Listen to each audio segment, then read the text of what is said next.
starting off at the top of the year, I wanted to get back into my video series, and I want to start off talking about relationships. And number one is relationships with single mothers. I've noticed that there's been a hot button issue in the relationship space on the internet, and I feel like I can deliver some insight, or at very least my insight onto that. I would say issue because it's not really an issue. I feel like relationships in general take place between two people, where they meet each other at and what they agree upon, where life finds those two people at that time when they meet each other. The reason why I feel like I can give some insight is because, number one, I come from a single parent household. That's my mom raised my sister and I. And I dated a majority of single mothers before I got married eventually to a single mother. In short succession, actually. And I wouldn't give a list of pros and cons about anything about the topic or single mothers, but what I would say is that in my case, I viewed pretty much all single mothers through the same lens as I viewed my own mother through. You know what I'm saying? My mama couldn't really, do no wrong. She was the strongest person I knew. You know what I'm saying? All the credit that children tend to give to their mother, especially the sons, tend to give to their mother. So when I saw a single mom doing the same thing, I kind of projected that same admiration onto them as I had for my mother growing up. And what I would say about that is that's probably not the best lens to judge through, because you're talking about your mother. You shouldn't you shouldn't pedestalize everyone in the same way that you pedestalize your mother without knowing, the backstory, the hows and whens and wheres and whys, that this situation exists the way it is. And that I feel like will help you better inform you on the type of person that you're getting involved with. How did they get into their particular situation? You know what I'm saying? Not that it is, a place to judge or anything like that, but it is okay to decide if you want to be involved in that situation, or any situation going forward. But as far as I feel like this, as a man, you meet a woman, you like her, y'all hit it off, and you find out she has a child. And there might be a part of you that cringes like, God, dog. But I would say for me in those situations, it wasn't even so much that the female had a kid. It was like it was the father that I had to worry about. Just always having to have another dude around, or you can't really bond with the kid because it's another man's kid, and things like that. So those are the things that I would bother me mostly. But that kind of is what it is. I mean, we're adults, so we kind of have to move accordingly. But I think when it comes to relationships, people choose. They choose their, what I'm saying? I think people really do choose their battles. Nobody's really forced into anything. You're not forced. Nobody's forcing anyone to date a single mother, or no one's forcing to date a man that has a whole bunch of kids. And there's a whole lot of reasons where a woman may not want to date a man that has a whole lot of kids. To her, there may be a character thing, like, oh, why you made all these babies? And we can get into the weeds about that, and we probably will get into the weeds about that at a different point in time. But where you see, like, in the red pill space, there's like a lot of bashing single mothers.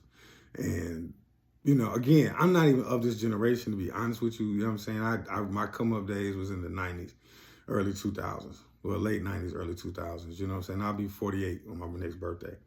So, I'm past my prime as far as, today's relationship standards. But at the same time, I feel like what I'm hearing is just an overcomplication of, things that just going to happen naturally anyway. I feel like these conversations are being had just to be had. Just, people are bored still, even though we post-COVID, people still want to talk about the shit that they were talking about during quarantine.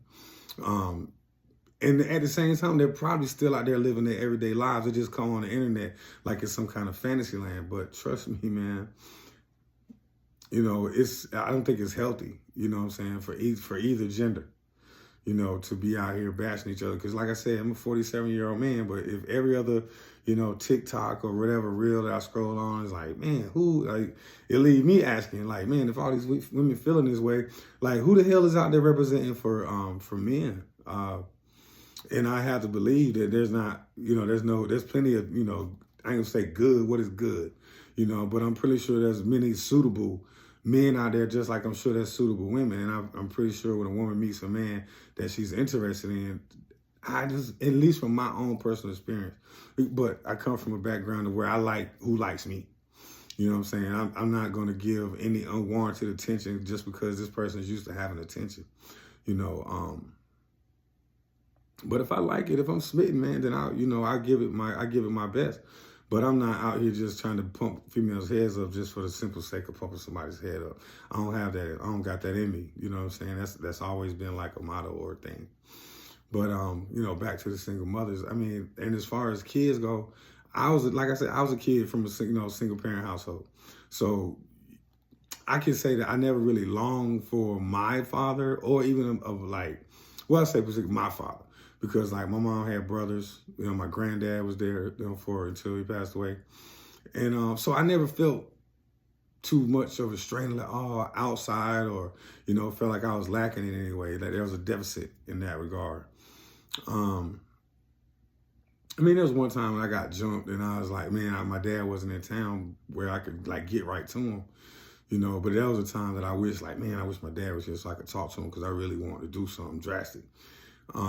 Because I was pretty fed up with that particular situation. And that was probably like the only time that I was like, man, I wish my dad was here. And like I said, I was 13.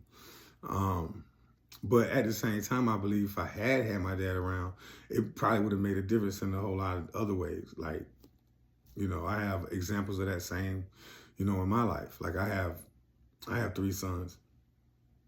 And my younger 2 actually grew up in the house with me, where my oldest son didn't. No, all 3 are good kids, you know what I'm saying? Never really had any real trouble out of any of them, but I'm pretty sure I could have there's a different impact made on my younger boys than it was made on my older son, you know, and that's a failing on me and his mother. But, you know, and when I met my oldest son's mom, she was a single mom. You know, she had a son already when I met her, but it didn't really change nothing because I liked her. You know what I'm saying? I would have, if things worked out between us, I would have been his stepfather. You know what I'm saying? So I never had a problem with it, you know, in terms of, but if you're a man of some type of discernment, then you know if a woman is using you or trying, you know what I'm saying, she was using you as a means to an end, then you deal with that on that level. But in terms of just love and companionship, that don't have, you know, one has nothing to do with the other. But now if you're going into relationships with an agenda and ulterior motives, then nobody wants that type of situation, you know. And I do believe that men are still going to date single women. Some men are just going to have sex with single women. But that's for the woman to discern. Like, what is he here for? Is he really here for the long haul? Of, you know, but like I said, it sucks to say it for females, but I feel like it's more of a crapshoot for women. You know, when it comes to that. But that's where patience and discernment comes in. The same thing with men. Like sometimes we are thinking with our private parts. You know what I'm saying? We are led around by our sexuality. You know what I'm saying? And lean on our gender as an excuse for some of the things that we do. And but you know, but like I said, this is gonna be a series. This is just my first soiree into this arena. But I think it's something I'm pretty comfortable talking about. I don't have a problem being transparent, and I don't have any malice towards the black woman. And I feel like a lot of these dudes, when they talk, man, I feel like they got malice towards women in general. Maybe we ain't gonna say women in general, but definitely towards black women. And they may not, you know, maybe it's all for the camera, maybe it's all show, but it definitely shows up, at least in my opinion.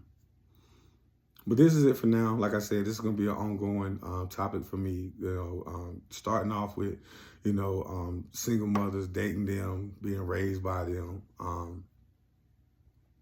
But I'm going to leave it there for right now. Like I said, I'm Mr. Williams.